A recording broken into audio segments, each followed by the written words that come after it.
sa araw ng Kagitingan. At nirespeto rin naman nila. Sa isinagawang kilos protesta o malayang pamamahayag ng ating mga kababayan dito sa Calao Avenue, naging matiwasay at mapayapa ang simula at ang pagtatapos nito. Alamin natin ang iba pang mga detalye. Maayos po ang sitwasyon ng ating rally na nagaganap ngayon. Nakita mo na po natin sa likod. Maayos po ang hanay ng ating pulis.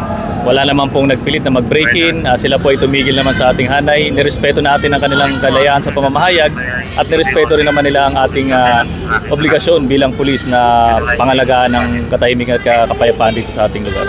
Malaking pasasalamat namin sa RMFB. At palagi sila at any moment's notice pag kailangan namin ng tulong dito sa Manila Police District, sila ay tumutugon sa aming hiling at sila ay kasama sa ating pagbabantay dito sa lugar. RMFB ay handang-handa naman po.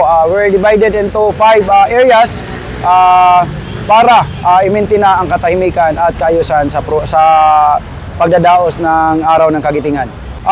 Maximum tolerance. If ever man magkaroon po ng insidente o ang pulis po ay handa po at pinipigilan po natin, inoobserba po natin yung maximum tolerance na tinatawag, lalo na po ang karapatang pantao. So, ang PNP ay handa po kung Maraming salamat po sa mga boss na nagbantay ngayon. Walang gulo dito sa US Embassy.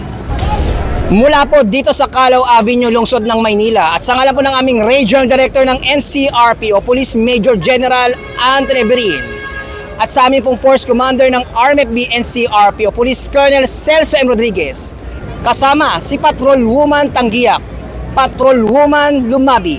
Ako po si Police Chief Master Sergeant Mauricio Bonilla Ruiz, alagad ng batas, taga-taguyod ng Balitang Pulis. Lilingkod sa bawat Pilipino at magbibigay ng tamang impormasyon para sa tahimik at maayos na Pilipinas. Police News Network, alagad ng batas, tagapagtaguyod ng Balitang Pulis, sandigan ng mamamayan, patnubay ng katotohanan.